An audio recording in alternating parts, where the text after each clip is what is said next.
Hello, it is December 21st, 8:07 p.m. I have a couple of things I would like to mention, and then there's also a few pieces of, one piece of good news.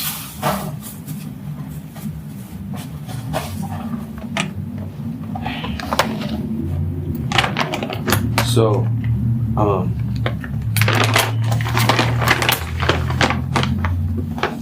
trying to think of how to start the video itself.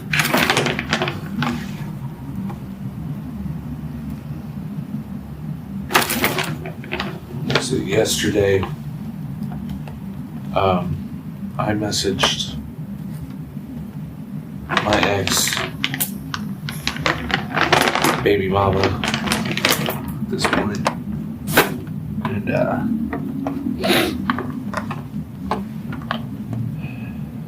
I let her know that I had put her 2 dressers out at her storage shed. Not in it because I don't have the friggin' key, but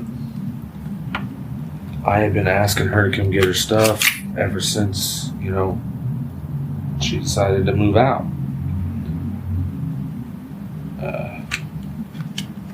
And she just hadn't done it. She hasn't let me know anything. I've gotten 0 information. So, the way I see it is, I gotta make my own decisions.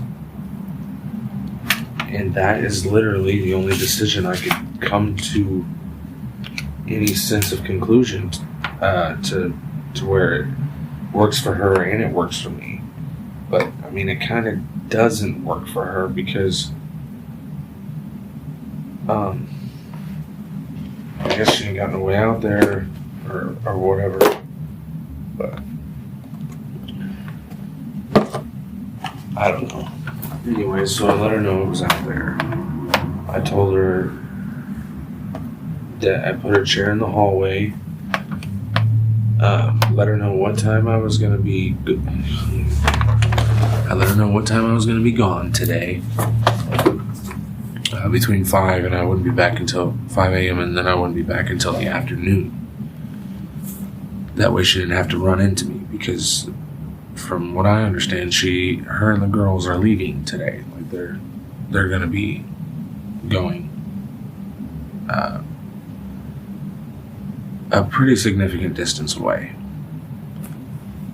Anyways, I told her if that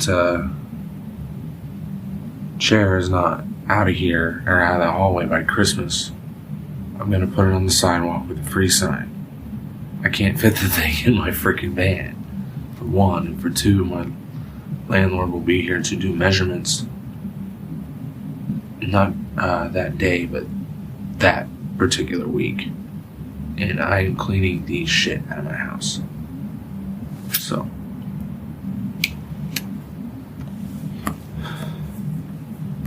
No response. But in the same breath, I told her to, tell the girls I love them. Give them kisses for me, all that.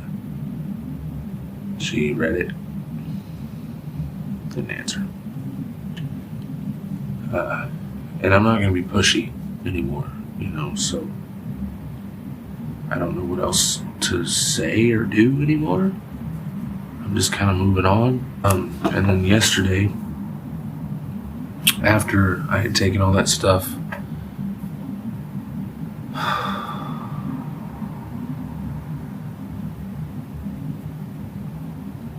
it was really hard to do that.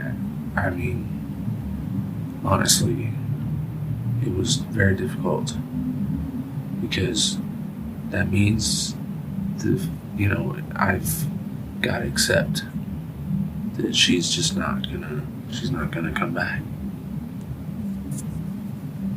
It's rough, but I'll get through it. I always do.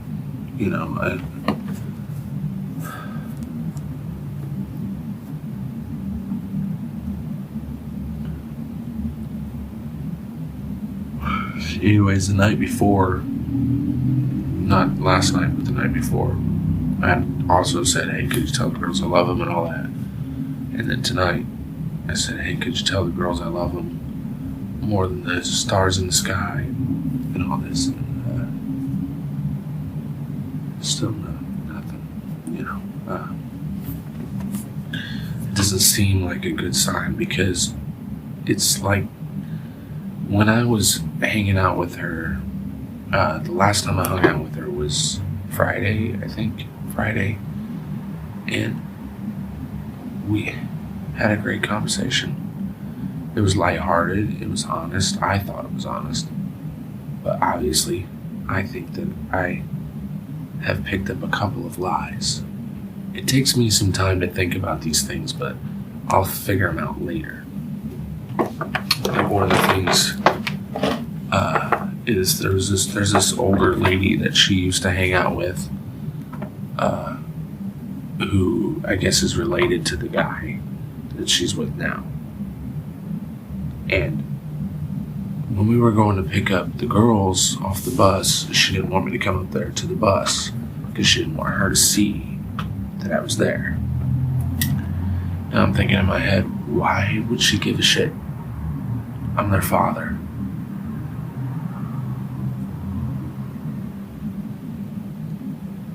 Like, wow, really? Wow. So that means that she has told this lady a lot of things about me. And that's okay. Whatever, but if they can't accept that I am a good father or that I want to be in my kids' lives, then fuck them. Fuck them. They don't know me at all. And why would you care what they think of? I mean, if you want me to be in their life, why do you care what they think? I don't understand that part of it. You know, and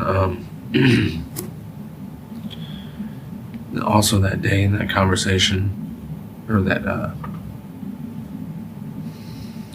amount of time that we hung out, she had also told me when she was leaving, when she was going to be back, and all this. But here's what really bothers me now. What she said at the time is, the reason I didn't tell you that we were leaving and what day was because I didn't want you to do anything to try to stop it.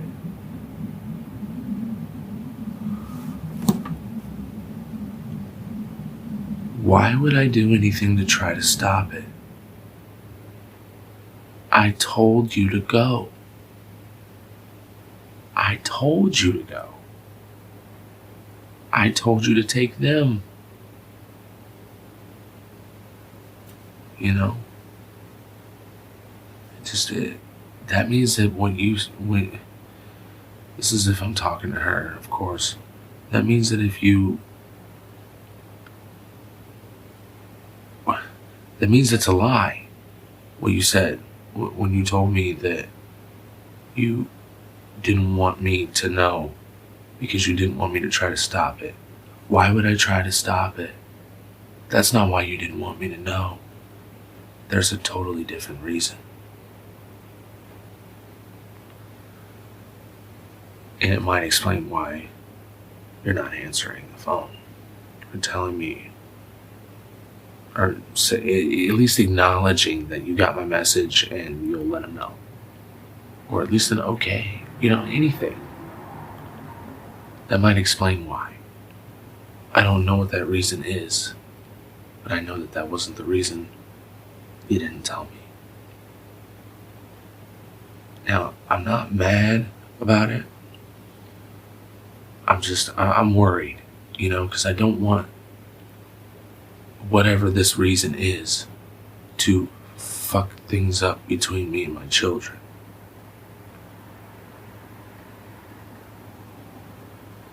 So that means that I need to make sure that I'm prepared for whatever it is.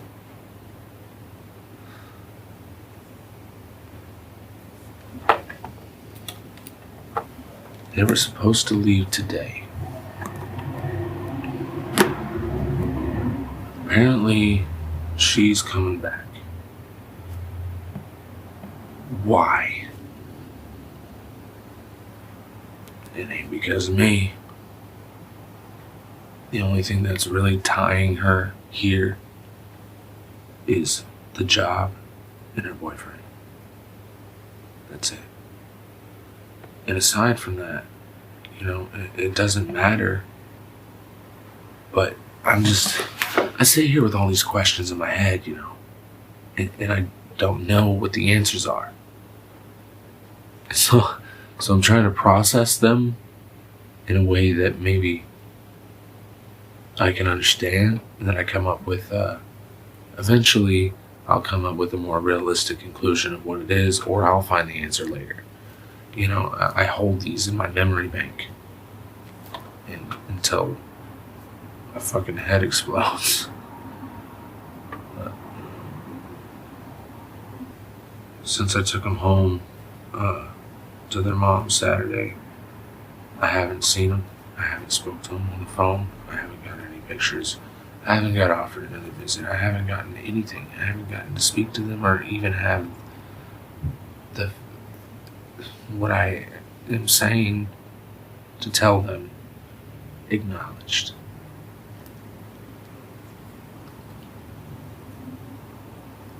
It's like she just completely cut me out of their life. I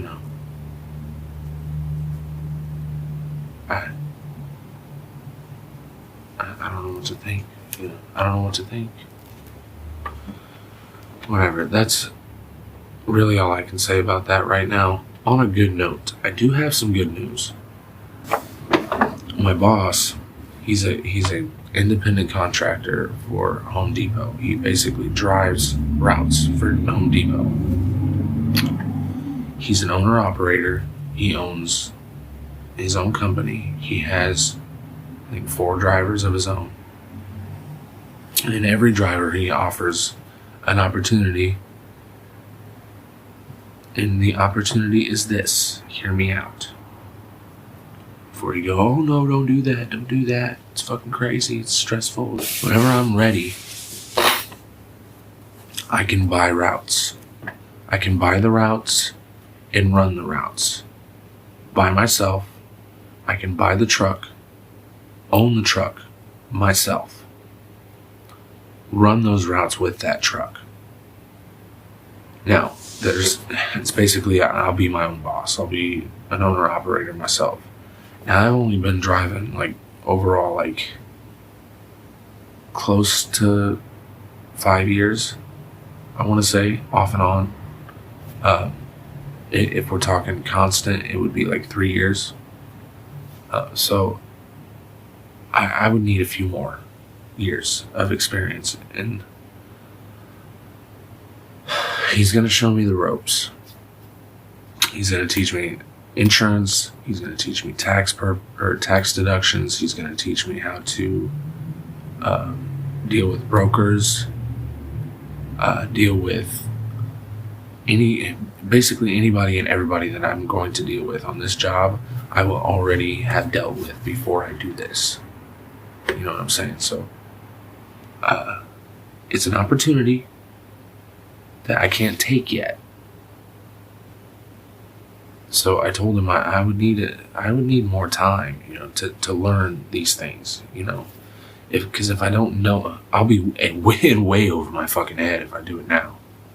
I'll fall quick because I don't know a lot of things. So it's going to take a few years, but eventually I think that's what I'm going to do. I'll buy 2 or 3 routes that I can handle, and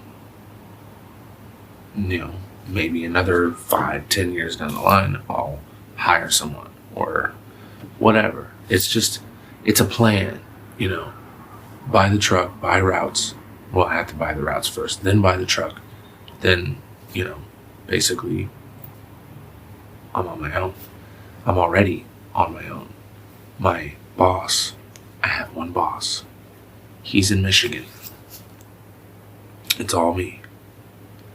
He said, you think you can handle this, man? I mean, you look like you can handle You ain't got to get up on the truck. You ain't got to do all these things you're doing, but it's good. You know, I was trained to get up on the truck, make sure the straps are straight. I can think of a really good friend of mine for that, because apparently I don't have to do it, but I take pride in that.